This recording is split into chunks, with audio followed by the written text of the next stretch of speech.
Hello everyone, আসসালামু আলাইকুম।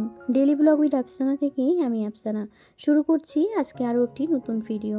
আমার নতুন ভিডিওতে তোমাদের অনেক স্বাগত, অনেক ভালোবাসা জানিয়ে আজকের ভিডিওটি শুরু করছি। আশা করছি যে যেখানে আছো সুস্থ আছো এবং ভালো আছো। আজকে ভেবেছি পুরো ঘরবাড়িকে ডিপ ক্লিন করব।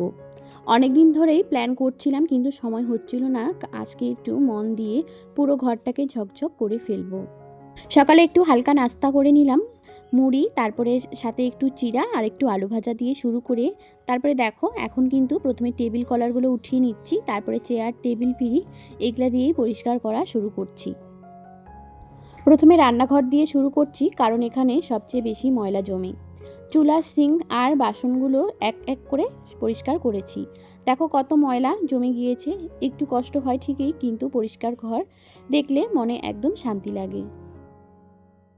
তো দেখো ঘরটা একদম নোংরা নোংরা লাগতেছে। এখন তো জুতা টুতা পরে সবাই চলে আসছে। এই শীতকালের দিনে কিন্তু ঘরবাড়িগুলো একটু বেশি পরিমাণে নোংরা হয়, কারণ বাচ্চা কুচ্চারাও সবাই ঘর জুতা পরে আসে এবং কি আমরা বড়রাও কখনো কখনো চলে আসি।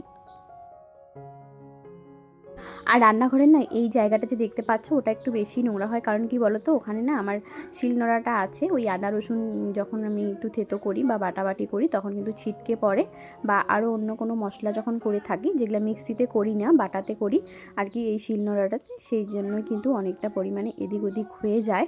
তো ওটাকে একটু ভালো করে ডলে ডলে ঘষে কিন্তু উঠিয়ে নিচ্ছিলাম।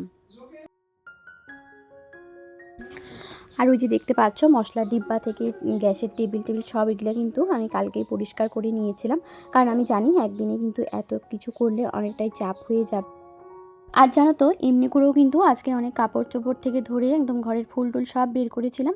আর এদিকে আবার অসুস্থ হয়ে পড়ে গিয়েছিলাম, সেটা তোমরা একটু পরেই দেখবে ভিডিওতে। এখন যেটুকু করছি সেটাই তোমাদের সঙ্গে শেয়ার করছি এবং কি দেখাচ্ছি। আর একটু পরেই কিন্তু আমি অনেকটাই অসুস্থ হয়ে যাই। আজকে যে ভয়েস ওভারটা দিচ্ছি দিনের বেলা, এখনও কিন্তু শরীরটা বিশেষ একটা ভালো নেই, ওভাবেই কিন্তু শেয়ার করছি। কারণ তোমাদের সঙ্গে যদি এভাবে শেয়ার না করি, কথা না বলি, তাহলে আরও বেশি খারাপ লাগবে। সময়টাও কীরকম একটা বেকার যাবে। যখন ঠিক দুপুর 2টা বাজবে তখন কিন্তু একদম বুকটা কেঁপে উঠবে যে এখন পর্যন্ত ভিডিও দিতে পারলাম না, আজকেও দিতে পারছি না, এরকম একটা অবস্থা হয়। তার জন্য কিন্তু শত কষ্টের মধ্যেও কিন্তু ভয়েস দিচ্ছি এবং কি এডিট করছি তোমাদের সঙ্গে শেয়ার করব বলে। আর জানো তো প্রিয় আপুরা, আমার কিন্তু একদমই ভিউ ডাউন, রিচ ডাউন, সব কিছু একদম ডাউন দিকে চলতেছে, সাবস্ক্রাইবও হচ্ছে না। সেজন্য কিন্তু মনটা ভীষণই খারাপ। আর যেহেতু অসুস্থ হয়ে পড়ে যাচ্ছি এই কারণেই হয়তো বেশি, তো সে কারণে কিন্তু বাড়ির থেকেও আমার বাবা মাও বারণ করছে এই ভিডিও করা নিয়ে আর কি, যে ভিডিও করতে হবে না, এভাবে করছিস, ভিডিও ভয়েস দিচ্ছিস, তার জন্য তোর বেশি মাথায় চাপ হয়ে যাচ্ছে। তারাও কিন্তু বারণ করছে, তবুও কিন্তু তোমাদের ভালোবাসা এবং সাপোর্টের জন্য আবার এভাবেই কষ্ট নিয়ে করছি কাজগুলো। প্লিজ তোমরা আমার একটু সাপোর্ট করো। আর যারা আজকে নতুন এসেছো প্লিজ চ্যানেলটিকে সাবস্ক্রাইব করে দিও। আর যারা এতক্ষণ পর্যন্ত লাইক করতে ভুলে গেছো প্লিজ একটা লাইক করে ভিডিওটি কন্টিনিউ করার চেষ্টা করো। যারা অলরেডি এই কাজগুলো করে দিয়েছো তাদেরকে অনেক অনেক ধন্যবাদ একদম মন থেকে, কারণ তোমাদের ভালোবাসা এবং সাপোর্ট ছাড়া কিছুই হবে না। আর সে কারণেই বলছি, তোমাদেরকে বারবার রিকোয়েস্ট করি যে তোমরা যদি একটু পাশে থেকো তাহলে কিন্তু আমি আরও একটু উৎসাহ পাই। এখন চলে আসলাম ঘরে, এখন কিন্তু ঘরের পালা। আর এদিকে কিন্তু আমি রান্নাঘরের সব কাজ কমপ্লিট করে ঘরে আসলাম। আর এদিকে দেখো বাবু আর তার পাপা কিন্তু এখন পর্যন্ত উঠেনি, তাদেরকে কিন্তু ডেকে ওঠাতে হবে। তো দেখো এদিকে সব কিছু এখন ওদেরকে উঠিয়ে দিয়ে বের করে নিয়েছি। আজকে জানো তো বাবু আবার বিছানায় না টয়লেট করে দিয়েছে। তো দেখো ওই যে দেখতে পাচ্ছ ভিজা জায়গাটা আর কি তোষকটার মধ্যে, ওটাও কিন্তু রোদ্রে দিয়েছে পরে হাজব্যান্ড। আমি আর মানে দুজন মিলে আর কি রোদ্রে দিয়েছিলাম। সাথে কিন্তু এদিকে সোফার কভার, টেবিল কলার সব কিছু পরিষ্কার করে নিয়ে উঠিয়ে নিয়েছি। ফ্যান, জানালা, তারপরে সব কিছু ওগুলো মুছে নিয়েছি। জানালার পর্দাগুলো ধুলো ঝেড়ে নিয়েছি। আজকে আর জানালার পর্দাগুলো ধুবো না, কারণ কয়েকদিন আগেই তো ধোয়া হয়েছিল, আবার কয়েকদিন পরেই ধুতে হবে। সে কারণে কিন্তু আজকে শুধু এই যে এগুলাই করি। তো দেখো ফার্নিচারগুলো একে একে কিন্তু সরিয়ে সরিয়ে ওই জায়গাগুলোকে ঝেড়ে মুছে নিচ্ছি, কারণ ফার্নিচারগুলো এক জায়গাতে অনেক দিন থাকার পর ভিতরে কিন্তু অনেকটা ধুল জমে যায় এবং কি ধুলোবালিও হয়ে যায়। যখন এভাবে কিন্তু সরে সরে পরিষ্কার করে নিই তখন কিন্তু বেশ একটা ভালো পরিষ্কার হয়। তবে কি বলতো, যখন যেগুলো ছোট ছোট হালকা হালকা যেগুলো আমি নড়াতে পারবো সেগুলাই কিন্তু নড়িয়ে পরিষ্কারটা করে নিয়েছিলাম। আর যেগুলো অনেকটা ভারী, অনেকটা ওজন, সেগুলো কিন্তু একদমই পারিনি নড়াচড়া করতে। সেটা কিন্তু এমনিতে পাকার মধ্যে শুয়ে শুয়ে ভিতরে ঝাড়ু ঢুকিয়ে কিন্তু পরিষ্কারটা করে নিয়েছিলাম।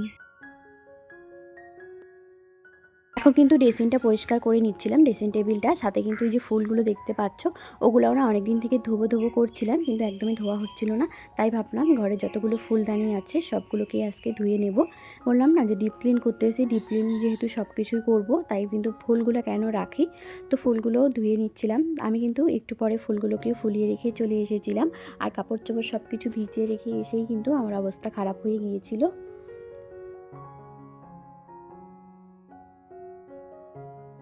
একে একে কিন্তু প্রতিটা কণে ভালো করে ঝেড়ে নিয়েছিলাম এবং কি নোংরাগুলো বের করে নিয়েছিলাম। সপাগুলো কিন্তু সরিয়ে সরিয়ে দেখো, টেনে টেনে সরিয়ে সরিয়ে কিন্তু পরিষ্কারটা করে নিয়েছিলাম। সাথে এই যে ফুলদানিগুলো দেখছো ওগুলোকেও কিন্তু বের করে নিয়েছি। আর এদিকে কিন্তু এখন সব কিছু বের করা হয়ে গেছে। তো দেখো সব বের করে একদম ভিজিয়ে রেখে ঘরে আসলাম, এসে কিন্তু এখন ঘরটা ধোবো। হাজব্যান্ড ওদিকে বসে কিন্তু ফোনে কথা বলছিল, বাবুও কিন্তু খেলা করছিল। সবাইকে মানে বের করে দিয়ে কাজগুলো করতে চেয়েছিলাম, কিন্তু তারাও ঘরেই ছিল। তা ভাবলাম যে তারা থাকুক, ততক্ষণে আমি আমার এই কাজগুলো করে নিই। তো এদিকে দেখতে পাচ্ছ একটা ইসে দিয়ে আর কি কলিকগুলো দিয়ে ফার্নিচারগুলো পরিষ্কার করে নিচ্ছিলাম। আর অনেক দিন থেকে না ভাবতেছি এগুলো একটু পরিষ্কার করে নেব, কিন্তু একদমই হয়ে উঠছে না। ওই যে বললাম সময় সুযোগের অভাবে, আমার এদিকে শরীরটা ভালো ছিল না, সে কারণে কেন জানি না ইদানিং এখন এত শরীরটা খারাপ হয়ে যাচ্ছে, একটুতেই ক্লান্ত হয়ে যাচ্ছে এবং কি হাঁপিয়েও যাচ্ছি। সেদিন কিন্তু আমি ডাক্তারের কাছে গিয়েছিলাম, ওষুধও নিয়ে এসেছিলাম, তোমরা হয়তো দেখেছো।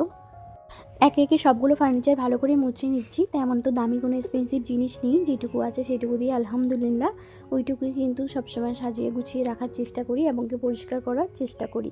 তো দেখো এদিকে আমি পরিষ্কার করছিলাম, ওইদিকে হাজব্যান্ড কথা বলছিল, কি কথা বলছিল এখন মনে নেই, তবে তখনই কিন্তু বেশ হেসে হেসে কথাগুলোর উত্তর দিচ্ছিলাম।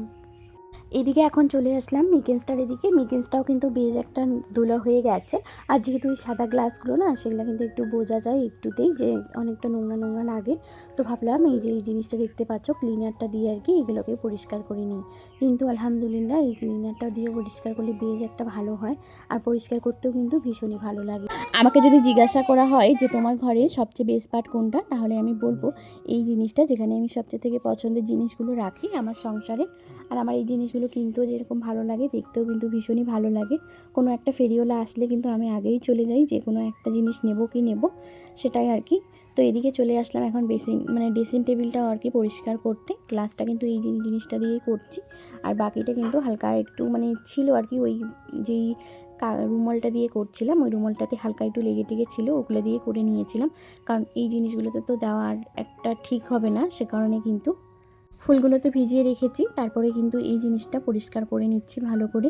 এটাও কিন্তু অনেকটা ধুলো ধুলো হয়ে গেছে, আর বাড়িতে এত পরিমাণ ধুলা হয় যে কী বলবো। এখন কিন্তু ঘরটা ধোয়ার পালা। আর জানো তো এই ঘরটা যখন অর্ধেকটা ধুয়েছিলাম তখনই কিন্তু হঠাৎ করে শরীরটা খারাপ হয়ে গেছিলো, প্রচুর পরিমাণে মাথাটা ঘোরাচ্ছিল। আমি কিন্তু অর্ধেকটা ঘর ধুয়ে ওভাবেই কিন্তু খালি প্লাইটার মধ্যেই বিছানায় শুয়েছিলাম অনেকক্ষণ। তারপরে কিন্তু প্রচণ্ড পরিমাণে খিদেও লাগতেছিল, আম্মুকে বললাম যে আমার খিদা পাচ্ছিলো, আম্মু রান্নাটা করছিল। তখন কিন্তু হাজব্যান্ডটা খাচ্ছে, আমিও গেলাম রান্নাঘরে একটু খেতে। খেতে গিয়ে কিন্তু একদম আইটা হাত নিয়ে পাকার মধ্যে শুয়ে আছে, কারণ এতটা পরিমাণ মাথা ঘুরতেছে যে উঠে একটু হাত টাতগুলো ধোবো সেটার শক্তি নেই। আর আমার এখন হয়তো চোখ মুখ দেখেই তোমরা বুঝতে পারছো, মুখের অবস্থা দেখে রিয়েকশন, যে আমার শরীরটা কতটা খারাপ হয়ে গেছে।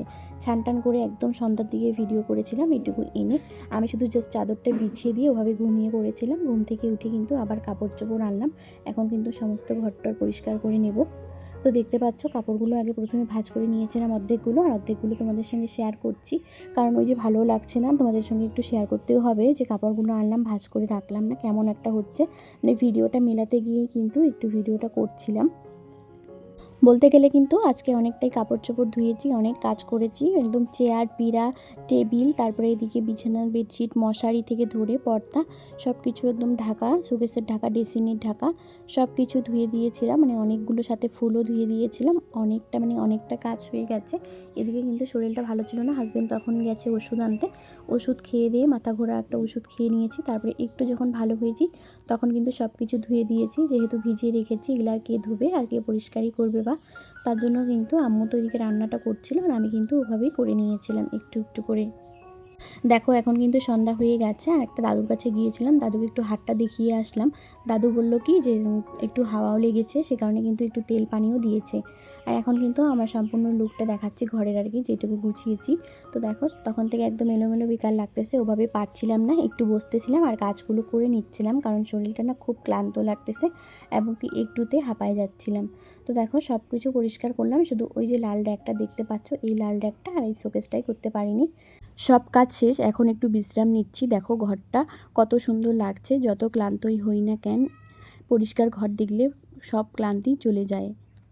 তো এই ছিল আজকে ডিপ ক্লিন ভ্লগ। আশা করি তোমাদের ভালো লেগেছে। ভালো লাগলে একটা লাইক দিয়ে কমেন্টে জানাও তোমরা কিভাবে ঘর পরিষ্কার রাখো, আর আমার সাবস্ক্রাইব করতে ভুলো না। দেখা হবে পরের ভ্লগে ইনশাআল্লাহ। আল্লাহ হাফিজ।